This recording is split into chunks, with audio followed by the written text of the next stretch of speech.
David et Goliath dans 1 Samuel 17. C'est David qui a accepté de combattre Goliath, mais pas avec une armure, pas avec une épée, mais à sa manière. Lui, il était berger, donc il savait comment battre un lion et un ours et il voulait affronter Goliath. On le retrouve au bord d'un torrent comme celui-ci. Je vais vous lire. David prend son bâton et il va choisir 5 pierres bien lisses au bord du torrent. Il les met dans son sac de berger. Il prend sa fronde dans sa main et s'avance vers Goliath. Goliath s'approche petit à petit de David. L'homme qui porte son bouclier marche devant lui.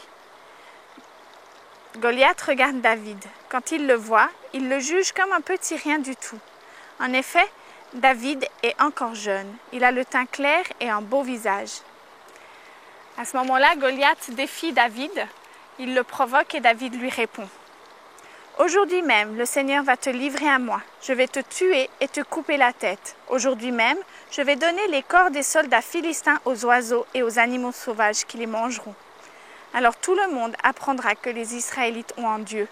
Et tous les Israélites rassemblés ici le sauront. Le Seigneur n'a pas besoin d'épée ni de lance pour donner la victoire.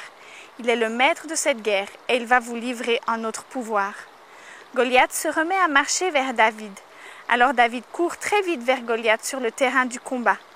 Il prend une pierre dans son sac, il la lance avec sa fronde et la pierre va frapper le front de Goliath.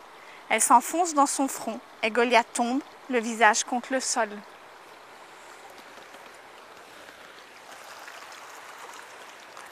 À aucun moment, David ne doute que Dieu va lui donner la victoire. À aucun moment, il doute que Goliath va se faire tuer. Et pour ça, il se prépare quand même au combat. Il va au bord d'un torrent et il ramasse 5 pierres,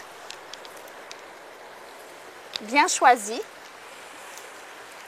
Et il va au combat. Mais Dieu, il utilise une seule pierre pour permettre de tuer Goliath. Il a besoin de qu'une seule pierre. Et dans la vie, c'est un peu comme nous. Dieu, parfois, il nous demande de nous préparer à quelque chose. Lui nous donne la victoire. Il nous demande de faire notre part de travail et lui fait le reste.